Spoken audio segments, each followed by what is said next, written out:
یا مقامات سیدھے حاصل نہیں ہوتے، تدریجن یعنی دھیرے دھیرے حاصل ہوتے ہیں. You cannot be the wali of Allah directly.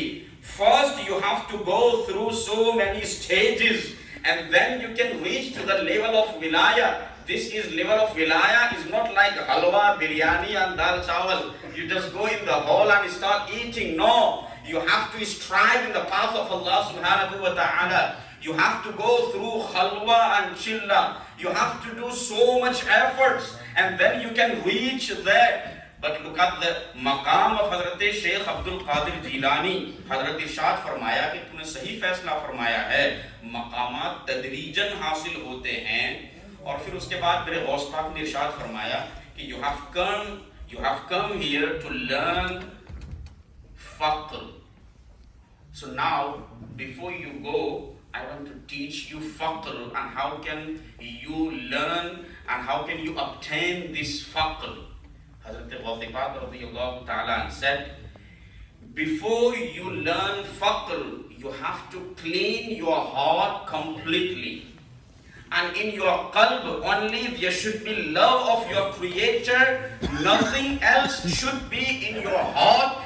Then you can reach to the level of faqr. So now Hazrat Abu Salih Maghribi said that, Huzur, how can I rectify my heart? How can I clean it? If you will do this for me, I will appreciate you. نہیں سمجھ میں آئی بات. میرے غوث پاک سے حضرت ابو صالح نے یہ کہا کہ بھائی تو اپنے دل کو صاف کر لے. تو ابو صالح نے کہا کہ حضور آپ ہی دل صاف فرما دیں، کیونکہ دل پہ تو آپ کا قبضہ ہے نا، تو آپ ہی دل صاف فرما دیں. یہ فقیر میں کیا طاقت ہے؟ آپ کی طاقت دیکھ کر حیران ہوں کہ ایک نظر اٹھائی کعبہ معظمہ دیکھا، دوسری اٹھائی تو پیر و مرشد دیکھے، پتہ نہیں یہاں رہے تو کیا کیا دیکھیں. آپ ہی میرے دل کو صاف کر دیں. تو حضرت ابو صالح مغربی ہو جائے، کچھ ایسا کریں. تو حضور غوث پاک نے حضرت شیخ شہاب الدین سے فرمایا کہ بتاؤ تمہیں کتنی کتابیں سائنس میں یاد ہے؟ تو حضرت شیخ شہاب کہتے ہیں کہ مجھے اتنی کتابیں یاد ہیں. جب ساری کتابوں کے نام گنا چکے تو حضور غوث پاک رضی اللہ تعالیٰ نے اپنا ایک ہاتھ ان کے سینے پر مارا اور پھر فرمایا کہ مجھے بتا اب کتنی یاد رہی، اب کتنی یاد رہی. کہتے ہیں کہ حضور ایسا لگتا ہے کہ ان کتابوں کا ایک نقطہ بھی میرے دل میں موجود نہیں ہے. I cannot find even. حضرت شیخ شہاب الدین سہروردی کا عراق کے اندر سلسلہ بہت پھیلا ہے. یہ میرے سرکار بغداد کی دعا اور بشارت کا اثر ہے. دلوں پر ایسا قبضہ، ارے میرے بھائی، اسی لیے تو ہمارے اعلیٰ حضرت کہتے ہیں کہ کنجیاں دل کی خدا نے تجھے دی ایسی کر کہ یہ سینہ ہو محبت کا خزینہ تیرا، یہ سینہ ہو محبت کا خزینہ تیرا. اور سرکار اعلیٰ حضرت ارشاد فرماتے ہیں کہ بہجت اس سر کی ہے جو بہجت الاسرار میں ہے کہ فلک وار مریدوں پہ سایہ تیرا. غوث پاک فرماتے ہیں کہ ان یدی علی مریدی کا سمائی علی الارض، میرا ہاتھ میرے مرید پر ایسے سایہ فگن ہے جیسے آسمان زمین کے اوپر سایہ. جیسے آسمان کا سایہ زمین پر ہے، میرا دست جو ہے وہ بھی یوں میرے مرید پر سایہ فگن ہے. تو امام اہل سنت اسی لیے کہتے ہیں کہ بھائی گھبرانے کی ضرورت نہیں ہے، بھروسہ بہت بڑا ہے. اے رضا چیست غم اور جملہ جہاں دشمن تست، کرد ام ماں منے خود قبل اے حاجہ تیرا. ملت اسلامی ایک مرتبہ حضور غوث پاک، یہ آخری بات ہے اور انشاءاللہ پھر گفتگو ختم کروں گا. ایسے تو سرکار غوث پاک کی باتیں ختم ہونے والی نہیں ہیں. حضرت سرکار بغداد قطب البلاد سیدنا شیخ عبد القادر جیلانی رضی اللہ تعالیٰ نے ارشاد فرماتے ہیں کہ الدنیا بحر و ایمان کا سفینتها والملاح والطاعات والساحل والآخرہ. اصلاحی بات ہے، جاتے جاتے سن لیں.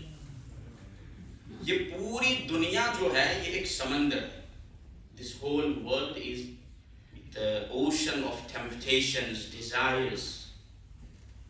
اور آپ جانتے ہیں کہ سمندر میں اگر کسی انسان کے پاس کشتی نہ ہو تو وہ منزل تک نہیں پہنچ سکتا. A person cannot reach to the destination without boat. تو حضور غوث پاک ارشاد فرماتے ہیں کہ یہ سمندر میں اللہ نے تمہیں پیدا فرمایا ہے، لیکن بغیر کشتی کا نہیں چھوڑا، تمہیں کشتی بھی عطا فرمائی. وَإِيمَانُكَ سَفِينَتُهَا, your iman is your boat. Now we have to ask ourselves, how strong is our boat? ہماری کشتی کتنی مضبوط ہے؟ ہماری کشتی تو اتنی کمزور ہے کہ اگر کسی نے 100 پاؤنڈ کی پٹی دکھا دی ہے تو ایمان کا سودا ہو جاتا ہے. ہماری کشتی تو اتنی کمزور ہے کہ اگر کسی کا کچھ پریشر اور دباؤ پڑ جاتا ہے تو عقیدے میں فوراً سمجھوتا کر لیتے ہیں. ہماری کشتی تو اتنی کمزور ہے کہ حالات تھوڑے سے بدلتے ہیں، حالات کے ساتھ ساتھ ہم بھی بدل جاتے ہیں. حالانکہ ایک بندے مومن کی شان یہ ہونی چاہیے کہ حالات کو بدل دے، حالات کے ساتھ نہ بدلے. لیکن یہ ہماری کشتی ہے. This is how weak is our boat.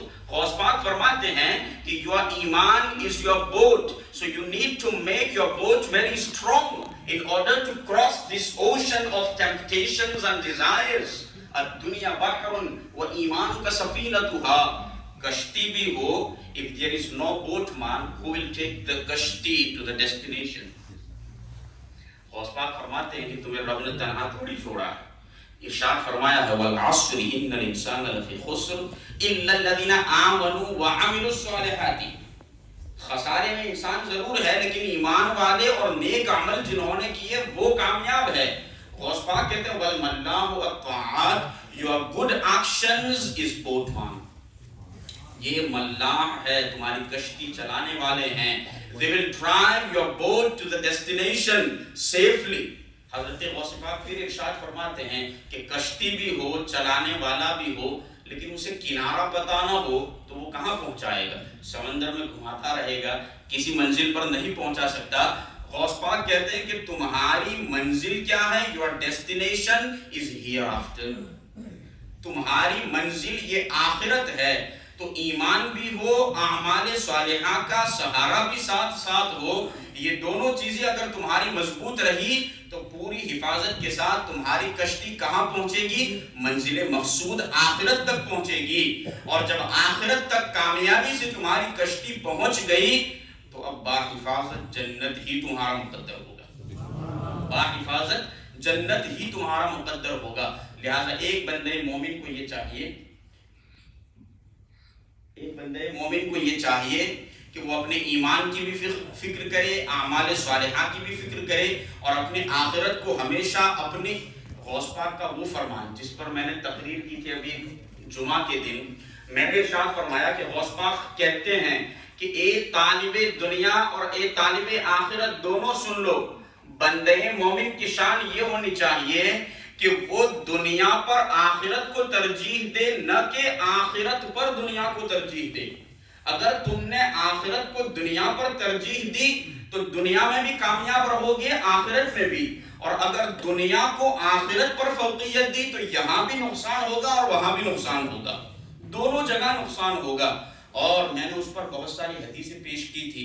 ایک حدیث, چونکہ سارے سامعین جمعہ کے ہوتے نہیں ہیں پروگراموں میں, ایک حدیث پاک حضرت عبداللہ ابن عمرو رضی اللہ تعالیٰ نے ارشاد فرماتے ہیں کہ مر بنا رسول اللہ صلی اللہ علیہ وسلم انا و امی کنت نطین بیتی. Prophet sallallahu alayhi wasallam passed by me and Huzur Akram sallallahu alayhi wasallam had seen me and my mother doing something in our house. So Prophet sallallahu alayhi wasallam said, Ma hadha ya Abdullah? Abdullah, what are you doing? Hazrat Abdullah ibn Amr said, O Messenger of Allah, we are doing some reconstruction in our house. Prophet sallallahu alayhi wasallam said, Ya Abdullah, al-amru asra'u min dhalik. Death is more faster than this. So instead of preparation of your house, you should be preparing for the akhirah. کیوں؟ اس لیے کہ موت کبھی کبھی یہ ہوتا ہے, ملا علی قاری نے اس کی شرح میں لکھا ہے کہ کبھی بندہ یہ سوچتا ہے کہ میں اپنے گھر کو مکمل تیار کر دوں تاکہ میرا گھر جب تک میں رہوں وہاں تک گرے نہ. لیکن کبھی الٹا ہو جاتا ہے کہ گھر گرنے سے پہلے وہی گر جاتا ہے. تو ملا علی قاری لکھتے ہیں کہ فربما بسا اوقات ایسا ہوتا ہے کہ you building and doing so much reconstruction in your house so that your house doesn't get demolished before you, but this could happen that you cannot remain anymore in this dunya. Before your house you can go and pass away.